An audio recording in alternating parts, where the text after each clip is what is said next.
Well, a congratulations is in order for none other than NBA Youngboy. He has done it again. His fourth #1 album, his project Sincerely Kentrell, will debut on the Billboard Hot 200 as #1 as he beat out Drake.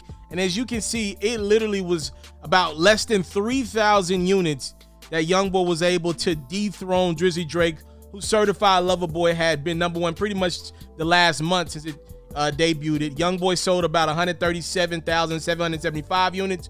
First week, Drake moved around 134,949. So it was close. You know, beating Drake Certified Lover Boy wasn't going to be easy. Somebody had to finally do it. But Drake, sorry, you're going to have to move to #2 this week. Youngboy Sincerely Kentrell will be debuting at #1. Congratulations to Youngboy.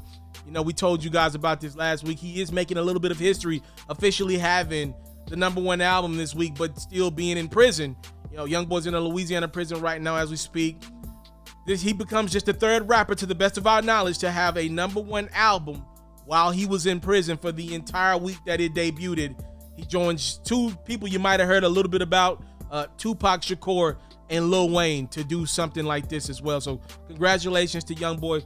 It is not easy moving albums. As you can see, look at the first week numbers that are coming up. Now, this is not official. These are just projections, what these artists are going to do based off of their first few days on the chart. Check this out. Lil Wayne dropped a surprise album with Rich the Kid. Now, I'm going to give Weezy F Baby some sort of a pass here, because I think this is more or less a Rich the Kid album, and Wayne just decided to do a few features for Rich the Kid. I'm sure Rich the Kid was a big Wayne fan growing up. Hopefully that's the case, because this album is not going to do too well. It's expected only to move 12 to 15,000 units first week. I'm sorry, Lil Wayne is too much of a legend to have his name attached to anything that's only going to do 12, 15,000 units in a week. That's awful. That is an awful number, man. Obviously, I don't think Lil Wayne promoted it much or any at all, but that's a joint album. It's called Trust Fund Babies. Y'all let me know if y'all checked it out yet, what y'all think of it. Not a long album, but you know, Wayne's name's attached to this as a collab album, and it only moved 12 to 15,000. It's only on pace to move 12 to 15,000 units first week. That's not good.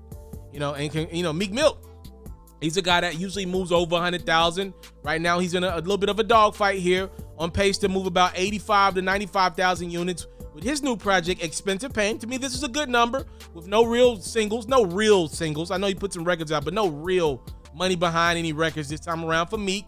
No Drake feature. 85 to 95,000 the first week. I've actually listened to the project, and I enjoy the project. I think it's good music for Meek.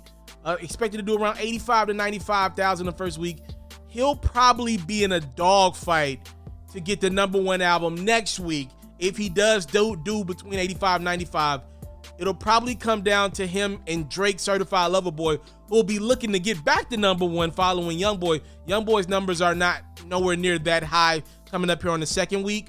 So it'll probably come down to Meek and Drake for #1 album next week. And obviously, it's a big deal for Meek if he's able to land a #1 album. I'm sure it might be something in his contract where he might get a bonus.